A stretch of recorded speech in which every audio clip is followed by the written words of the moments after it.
Teman-teman kalau yang udah seller lama, kita kan udah terbiasa jualan tuh palu gada, ya kan? Jualan palu gada sekarang menurut saya udah nggak works, ya. Kalau dulu karena yang jualan belum banyak, ya kan, masih aman, ya. Saya termasuk seller-seller yang lama nih yang jualan palu gada segala macam kategori kita jual, ya. Makin kesini Shopee sukanya seller-seller yang jualan itu spesifik. Kalau bisa satu sub kategori aja. Nah, ini juga saya lihat dari banyak toko fashion atau toko yang lain, ya.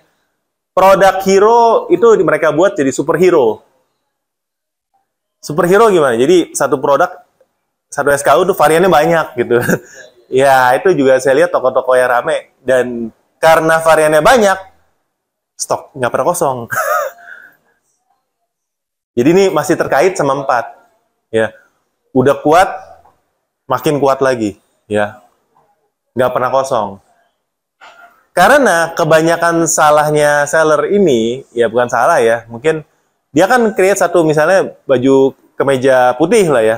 Meja putihnya motif yang polkadot, ya. Motif ini udah nggak ada lagi, kainnya udah nggak ada. Nextnya dibuat SKU baru lagi, nggak pakai SKU. Jadi reviewnya mulai dari nol, ya kan. Segala macam mulai dari nol. Sedangkan kalau dia pakai varian yang SKU yang sama, tinggal dibuat variasi, dia masih bisa jalanin terus hero-nya gitu ya. Sedangkan kalau yang sebelumnya karena motifnya udah nggak dijualan, dia pikir, aku buat SKU baru aja ya, produk baru aja kan mulai dari nol ya. Review dari nol, ya kan. Ya segala macam dari nol lah, jadi lebih berat ya.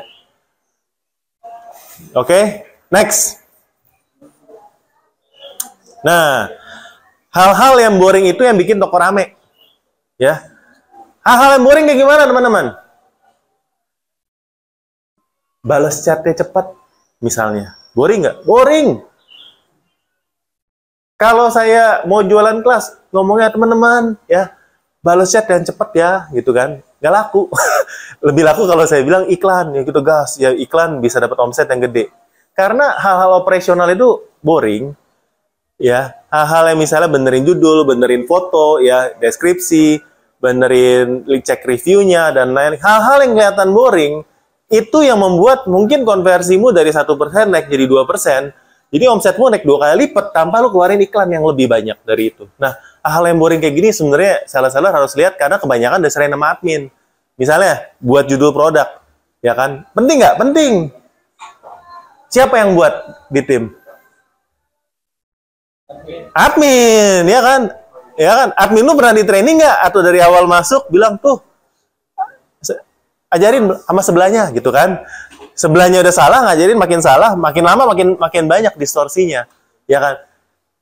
Tapi kita ngecekin ya jadi owner, kan capek ya kan. Maksudnya kita udah banyak kesibukan yang lain, sedangkan kita rasa itu hal-hal yang sepele lah ya. Padahal kalau judulnya salah, mungkin ke belakangnya juga jadi berat. Seringkali kalau kita ngeberesin waktu ngiklan ya, kita beresin judulnya dulu. Sering banget. Kita beresin judulnya dulu, baru kita bisa digas. Jadi teman-teman, ya menurut saya ini penting banget ya. Oke?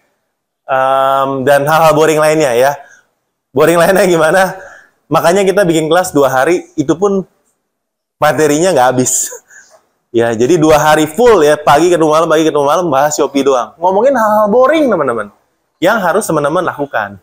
Ya, itu di Marketplace Expert Class biasanya. Oke, next.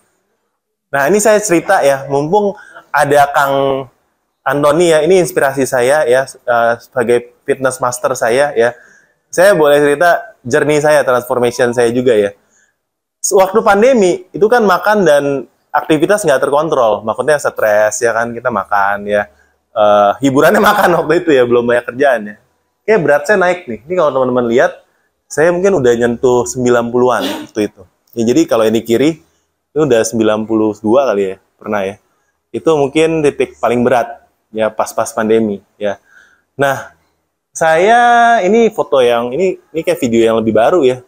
Sekitar 80-an lah ya, mungkin 84 ya. Jadi secara berat mungkin nggak terlalu signifikan ya. Tapi secara look jadi signifikan dan next ya. Dan saya bisa ini coba ini di sini bisa di play nggak? Gue belum pernah kasih lihat orang sih ya. Ya. Ini ini gerakan nggak bisa tim ya. Gue jadi gelandungan doang di sana. Capek bro. Ya, ya. Jadi sebenarnya gue melakukan sesuatu yang waktu kuliah bisa lakukan, deh waktu udah beratnya naik secara muscle sama ini nggak bisa. Chin up yang sederhana aja sebenarnya. Susah loh, ngangkat berat sendiri susah loh. Ya, dan dari gue mulai training sampai bisa melakukan itu untuk melakukan yang pertama itu gue perlu waktu 1 tahun lebih. Karena kan nggak seintens itunya. Perlu 1 tahun lebih. Tapi dari 1 ke 2 ke 3 ya itu jauh lebih cepat. Ya, 1 ketemu 3-nya kayak cuma 1-2 bulan udah ketemu karena muscle-nya udah lebih tahu lah memorinya. Tapi dari 0 ke 1 itu berat banget. Ya. Dan itu saya bisa lakukan ya. Maksudnya saya bukan bilang transformation ya, tapi journey aja ya.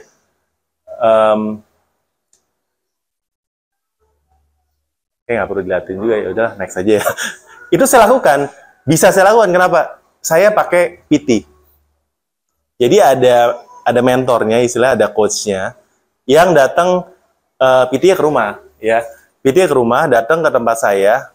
Terus kalau ada dia saya harus latihan.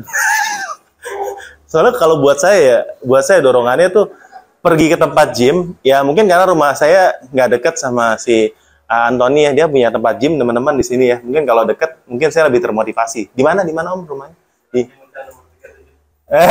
Biayanya berapa per bulan? Hah? Biaya berapa? Oh, buat teman-teman murah ya? Free 1 bulan. Wah, free 1 bulan ya. Ya. Nah ini nih, udah play. Saya cuma membuktikan di belakang tuh ada mobil lewat nanti ya tuh. Jadi gerakan ini nggak diedit teman-teman ya. Karena ada mobil lewat. Ya 1 kali aja. Berat ya, lama-lama ya. Tapi saya cuma membuktikan kalau next step. Ya. Nah, kalau kita tuh pro mentor dalam jualan. Sama kayak saya perlu PT ya. Fitness saya perlu PT. Kenapa? Ada yang koreksi gerakan saya yang salah. Ya. Misalnya nih, ternyata kalau squat aja ya, kakinya tuh napaknya nggak bener, posturnya nggak bener, itu otot yang kerja tuh beda. Jadi ada orang ahlinya yang ngeliatin saya dari luar dan ngekoreksi gerakan saya supaya progresnya itu cepat dan bener arahnya sama ya. Menurut saya kita perlu mentor dalam jualan juga ya, jualan di ini ya. Dan kalau teman-teman belum ada mentor, bolehlah saya ya. Bisa diatur ya, bisa diatur. Ya, cuman saya merasa teman-teman kalau ada komunitas boleh lah ya saling ya. Cuman jangan sampai ketemu yang salah aja, menjerumuskan ya teman-teman ya. Asal ketemu yang alirannya bener ya, jangan sampai aliran yang salah ya. Ada komunitas silakan, tapi teman-teman perlu mentor yang bisa kasih tahu jalan yang bener ya. Kalau ada mentor yang bilang jualan aja untung tipis gas terus ya misalnya ya, itu teman-teman hati-hati ya karena jualan tuh harus untung lah ya. Oke, next. Dim ya. Ya, nah ini hal-hal yang biasanya kita bisa lakukan ketika teman-teman bedah sama Om Botak ya. Misalnya nih, cost ratio kamu berapa ya? Berapa persen iklan dibandingin persentase organik ya? Apakah strategi promosinya udah efektif ya? Misalnya kalau live setiap hari 18 jam efektif nggak? Kesehatan toko udah bagus nggak ya? Atau ada titik-titik lain dari pertanyaan-pertanyaan setiap kategori kan spesifik ya? Ya.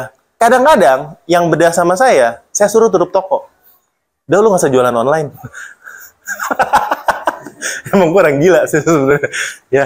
Tapi kan saya cuma katakan yang menurut saya ya benar ya, salah ya salah, benar ya. Yang setahu saya ya, belum menurut saya benar juga. Tapi kalau menurut saya gini, udah lu daripada gini, udah lu nggak usah jualan aja. Mendingan lu lakukan yang ini sesuai ceritanya dia gitu. Jadi setiap orang datang dengan problem sama background yang beda-beda. Makanya nggak ada bedah yang jawabannya sama, ya. Ya, kalau memang disuruh tutup toko, saya udah berapa kali saya udah bilang kayak gitu. Dan emang udah nggak jualan lagi salahnya sekarang. Karena menurut saya dengan dia punya positioning dan ada opportunity lain yang lebih bagus, mendingan lu kerjain yang lain daripada jualan online ini. Bukan yang negatif ya teman-teman ya, saya cuma kasih tahu dari saran saya lebih baik seperti apa, ya. Dan itu gayanya saya Om Botak kayak gitu, ya. Oke, next, ya. Terus next. Ya, menurut saya kalau teman-teman itu mau growth ya, jadilah raja di subkategorinya teman-teman. Ya. Teman-teman kalau yang udah seller lama, kita kan udah terbiasa jualan tuh palu gada, ya kan? Jualan palu gada sekarang menurut saya udah nggak works, ya. Kalau dulu karena yang jualan belum banyak, ya kan, masih aman, ya. Saya termasuk seller-seller yang lama nih yang jualan palu gada segala macam kategori kita jual, ya. Makin kesini Shopee sukanya seller-seller yang jualan itu spesifik. Kalau bisa satu sub kategori aja, ya. Teman-teman kalau lihat tokomu teman-teman itu campur kategorinya macam-macam, ya. Growth-nya akan lebih lama. Itu aja sih. Menurut saya, ya, kalau dari pengalaman lihat yang bedah saat ini, saya punya pendapat seperti itu.